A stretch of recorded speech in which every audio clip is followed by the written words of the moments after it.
do you think there's a pretty good probability that these two could potentially get back there next year?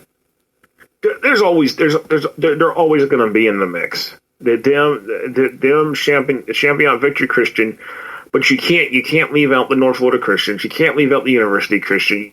There's a couple other schools. Now with Cambridge Christian having coaching change, that might change as being in the mix. But the Foundation Academies being in there in the mix of the way. So it's they're going to be in the mix, for at least next year. Then after that, we'll see what the FHA wants to do with reclassification in terms of how many classes do we want going forward. That's what's all going to boil down to. So, but 2020, both Victory and Champion will be in the mix for the state championship once again. All right, and in the 3A finals, which was Friday night, last Friday, we briefly mentioned that earlier. Chaminade Madonna 35-20 over Florida High. Florida High did put up a pretty good fight, and I did predict that it would be a pretty close game, so it was kind of like a similar case to the 2A game. I expected it to be a little closer, but I did pick the result. So Chaminade Madonna came in there. They ran on the workhorse of Thaddeus Franklin Jr. He broke the record, the rushing record. Got the 333 yards, 5 touchdowns, 47 carries, which was actually broke Kelvin Taylor's record of 44 in the 2010 Class 1B state championship. I remember that game because Kelvin Taylor was a workhorse in that game for Glades Day against Warner Christian, and.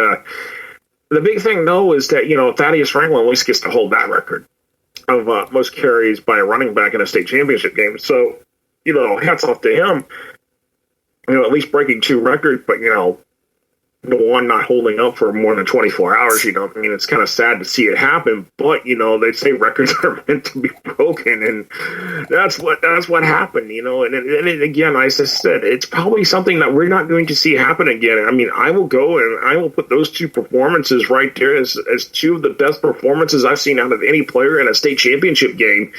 Doing this for 10 years now, I don't know of any. Just right there, those performances. Carson Beck, what he did last year was a great performance, but the performances of Thaddeus Franklin Jr. and Traven Smith, I don't. They rank pretty high. They're up there for what they did. But back to Chaminade Madonna, they just literally worked hard. But Florida High brought a fight with Willie Taggart Jr. being the quarterback and their key players. There was probably a couple instances where Florida High probably should have tried to kick the field goal instead of trying to go for it and trying to get the touchdown. They probably should have just taken the points because points would have come at a premium.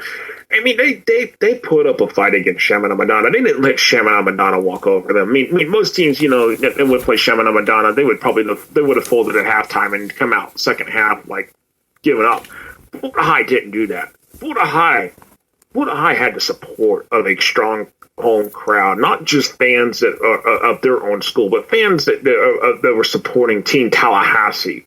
Because a lot of people don't realize Florida High is a public school.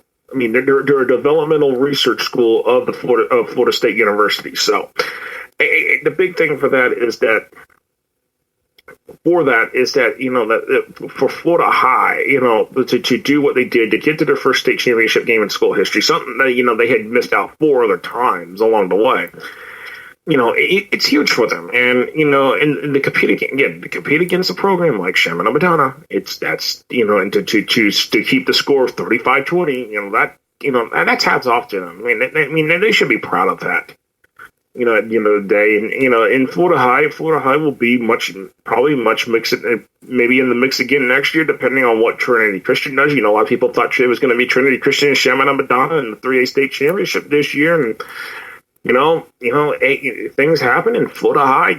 Florida High caught some breaks along the way, and Trinity Christian got knocked out in the first round, and it's all from there. And hats off to Florida High for doing what they did, and.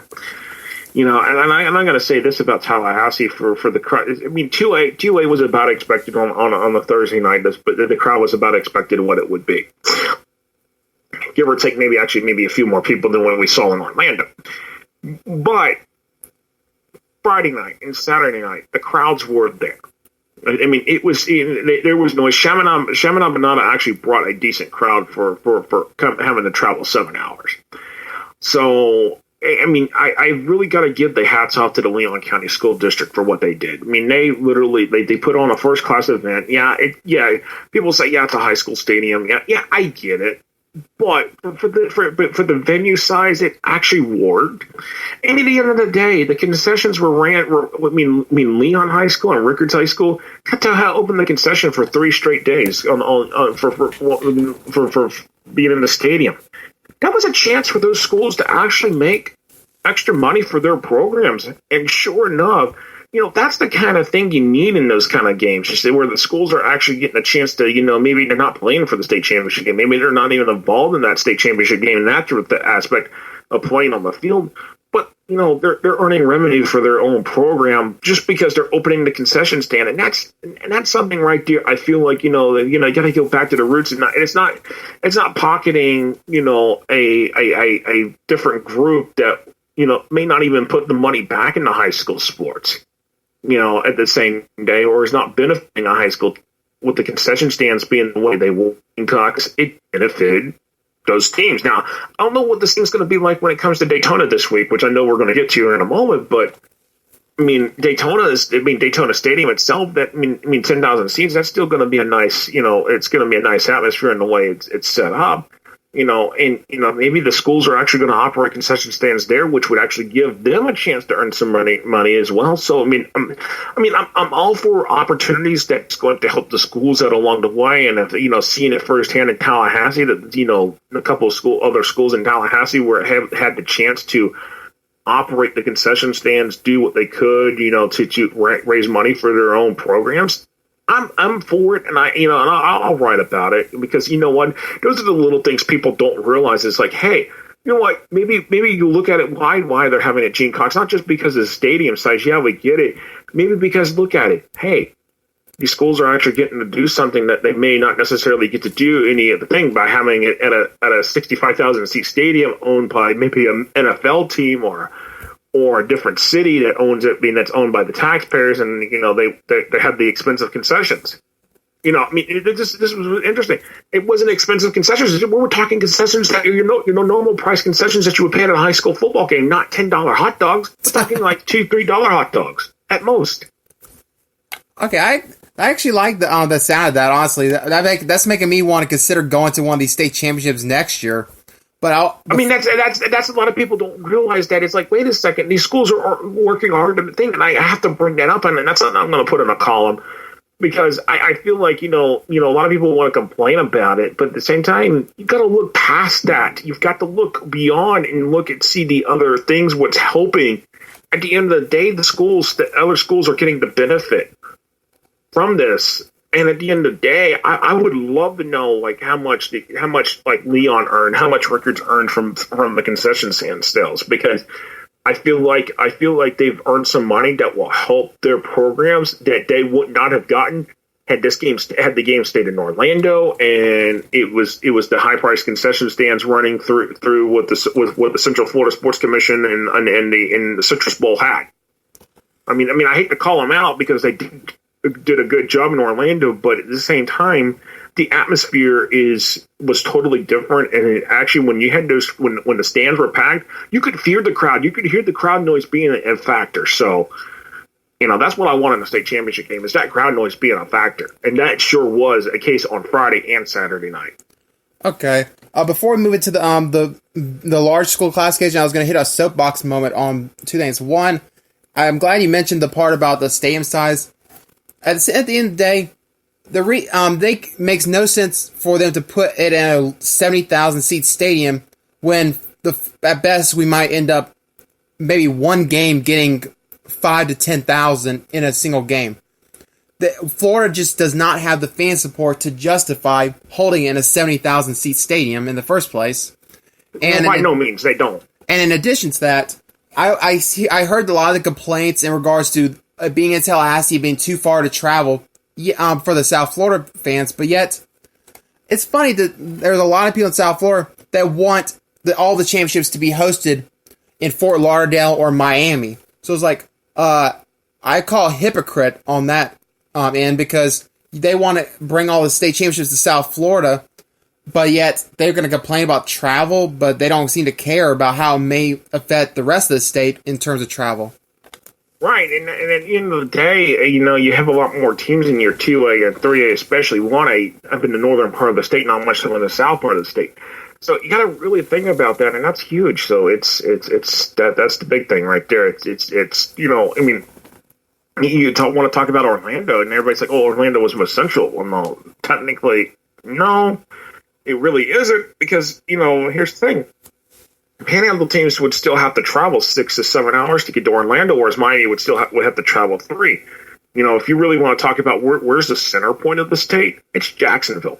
It's not Orlando. Jacksonville's the center point of the state because it's 6 hours from Pensacola to Jacksonville, and it's 6 hours from Miami to Jacksonville. Yeah, but Jacksonville never places a bid.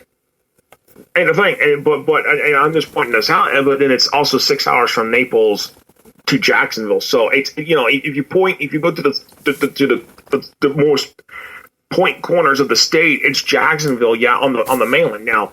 I don't mention Key West here, but yeah, if you throw Key West in, yeah, you're talking another 3 hours, making a 9-hour trip to Jacksonville from Key West to Jacksonville. So, but Key West is always going to be Key West. They're one way in, one way out. I mean, you can't change. And the biggest thing at the end of the day is you can't change the geography of the state. I don't care who you are, you cannot change the geography of the state. And somebody's either going to be happy and somebody's going to be mad. At the end of the day, that's what it's going to be. For sure.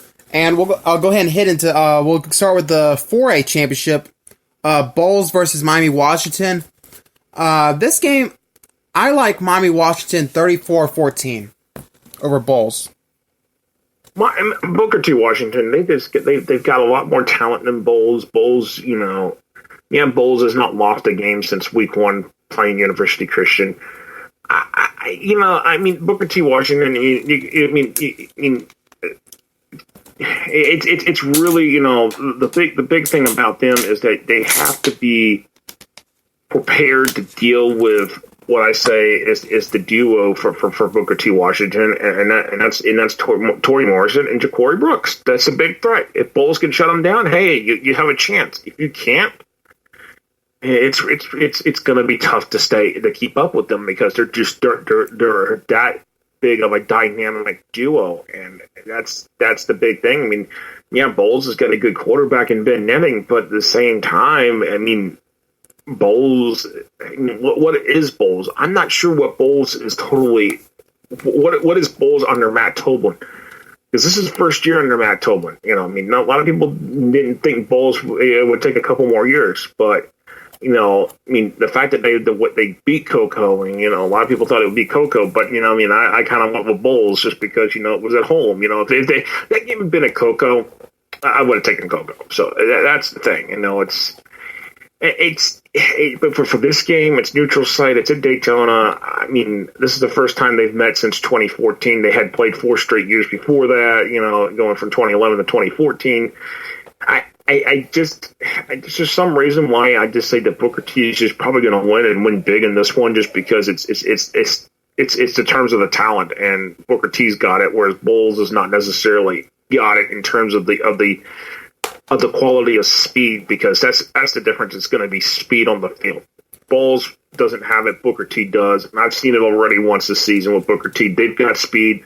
They just played an incredibly good Lakewood program that had just as much speed. So, but I don't, and Bolles has not seen the kind of speed that Booker T's got this year. I can tell you that right now. And that's why that's why I went with a 38-20 score on Booker T versus Bolles in my preview. So that's my first of 5 previews that are already up. I'll put a new preview up each day, except for the Saturday games. Those 2 will go up about the same time on Friday. So, all right. You also. I'm good. I also going to mention the schedule, obviously, and how their playoff run. Bolles, they had the win over, I believe it was like South Walton. Yeah, South Walton, and then it was Bradford, and both those, they're like okay wins, and then you had I guess you can call it an upset, like a slight one at home against Cocoa, who I believe turned the ball over like 3 times in that game. But you go to Miami Washington in the South. They defeated Carroll City in the opening round. They knocked off, I believe it was Cardinal Gibbons in the second round. And then... No, they knocked off... No, Booker T